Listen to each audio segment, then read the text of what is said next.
भारत सरकार की संभावित कार्रवाई की संभावना से पाकिस्तान घबराया हुआ है। इस बीच पाकिस्तान के विदेश मंत्री इशाक डार ने घटिया बयान दिया है।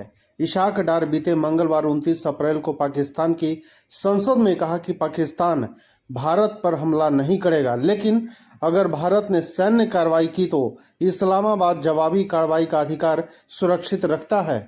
विदेश मंत्री इशाक डार ने कहा, ईंट का जवाब पत्थर से देने की गिरदभवकी दिखाई।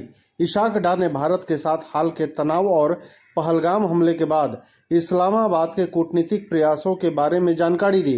इशाक डार ने कहा कि पाकिस्तान भारत की किसी भी सैन्य आक्रामकता का उसी तरह से जवाब देगा, लेकिन वह हमला नहीं करेगा।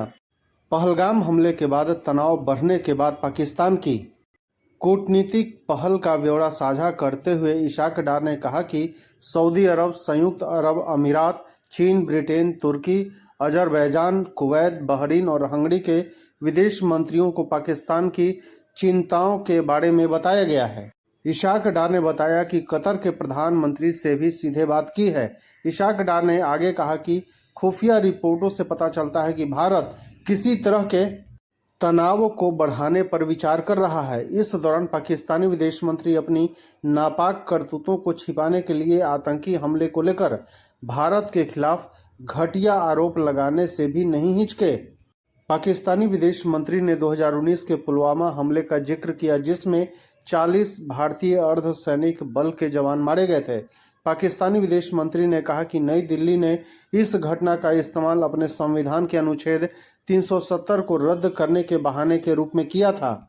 इशाक डार ने आगे कहा कि भारत बीते 2 वर्षों से बदली परिस्थितियों का हवाला देकर 1960 की सिंधु जल संधि को बदलने का प्रयास कर रहा है। पहलगाम हमले का जिक्र करते हुए पाकिस्तानी विदेश मंत्री ने कहा, मुझे संदेह है कि इस संधि को निलंबित करने के लिए यह नाटक रचा गया था। पाकिस्तानी विदेश मंत्री ने कहा कि हम पूरे विश्वास के साथ कहते हैं कि पाकिस्तान का इस हमले से कोई लेना देना नहीं है। पाकिस्तानी विदेश मंत्री ने भारत को गिरदभवकी दी कि पाकिस्तान के पानी में कोई भी दखलंदाजी बर्दाश्त नहीं की जाएगी और इसे युद्ध की कार्रवाई के रूप में लिया जाएगा। धन्यवाद।